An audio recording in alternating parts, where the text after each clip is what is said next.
29일 앞으로 다가온 대선 현장 상황 전해드리는 대선 상황실 시작합니다. 이 대선 레이스 초반만 해도 여야가 치열한 진영 대결을 벌이면서 박빙 승부가 펼쳐질 거란 전망이 많았습니다.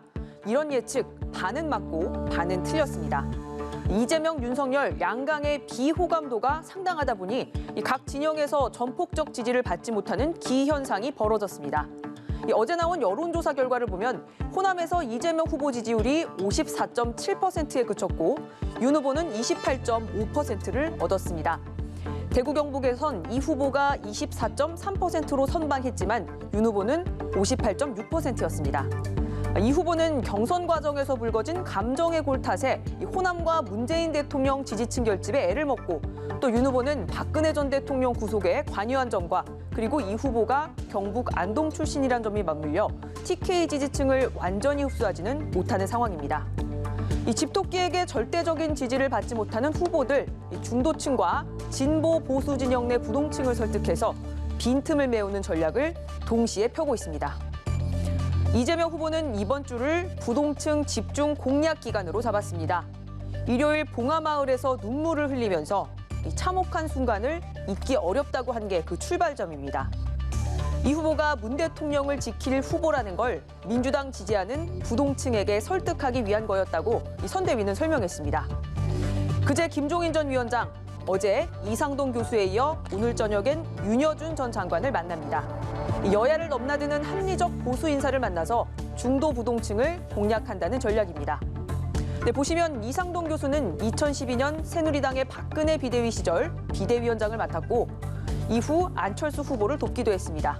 네, 윤여준 전 장관은 김영삼 정부에서 환경부 장관을 지냈고 한때 안철수의 멘토로 불렸습니다. 각각의 지지층에서 자기 후보를 지지하지 않는 부동층이 많이 있다는 것이 이번 선거의 특징입니다. 그래서 이 부동층을 각각의 후보가 어떻게 잡느냐 싸움이거든요. 윤석열 후보도 통합의 정치에 방점을 찍으면서 외연 확장에 나섰습니다. 지난 토요일 제주 해군기지에선 노무현 전 대통령을 떠올리며 눈시울을 붉혔죠. 저는 노무현 전 대통령의 고뇌와 결단을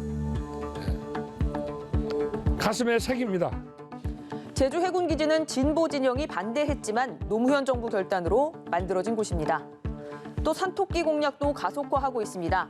지난 일요일 후보 선출 이후 세 번째로 광주를 찾아 무등산을 닮은 정치인이 되겠다고 했는데요. 선거 유세용 열차인 일명 윤석열차를 타고 이번 주말 다시 호남으로 향합니다. 노무현 대통령께서 하여튼 내세우셨던 지역 통합의 가치라든지 그런 것이라면은 저는 당연히 우리 당도 그건 재생할 만한 가치가 있다 생각하고 그래서 저희도 최근에 호남 지역에 저희가 다 하지 못했던 그런 노력을 하기 위해서 지금 꾸준히 지금 이제 도전하고 있는 것이고. 이준석 대표는 호남 득표율 목표치를 20%에서 25%로 올렸습니다. 또 유권자를 잘게 쪼개서 이들을 타겟팅하는 작은 공약을 내놓는 것도 부동층을 향한 겁니다. 고민하다가 나에게 이익이 되는 후보로 마음을 정할 유권자를 답겠다는 겁니다.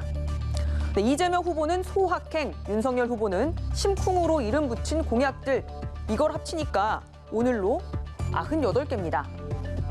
오늘 이 후보는 현장 실습생 산재를 막기 위해 5인 미만 위해 사업장은 현장 실습을 금지하겠다고 약속했고 윤 후보는 AI 입대 코디네이터로 입영 예정자의 대기 시간을 없애겠다고 밝혔습니다. 들어보시니까 소확행 그리고 심쿵하십니까?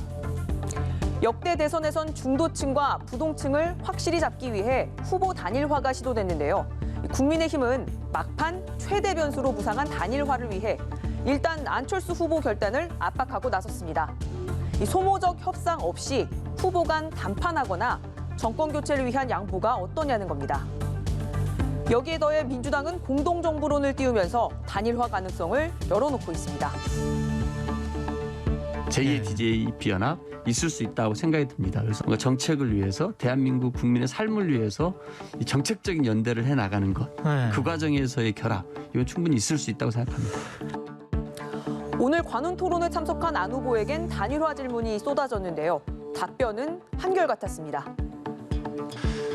제가 지금 단일화에 대해서 고민하고 있지 않다 보니까 어떤 방식에 대해서 고민해 본 적은 더더욱 없습니다. 왜 이번에도 그만둘 거냐고 이야기를 하는지 그거야말로 사실 잘못된 기득권 정당의 정치 세력의 이미지 조작인 거죠. 그러면 가능성을 뭐 퍼센트로 본다면 0%예요? 네, 어떤 후보도 마찬가지입니다. 그러고 보니 안철수 후보도 어제 노무현의 길을 가겠다고 했죠. 새 후보 중 미래의 대통령 후보가 그의 길을 걷겠다고 할 것 같은 후보 있으십니까? 지금까지 대선 상황실이었습니다.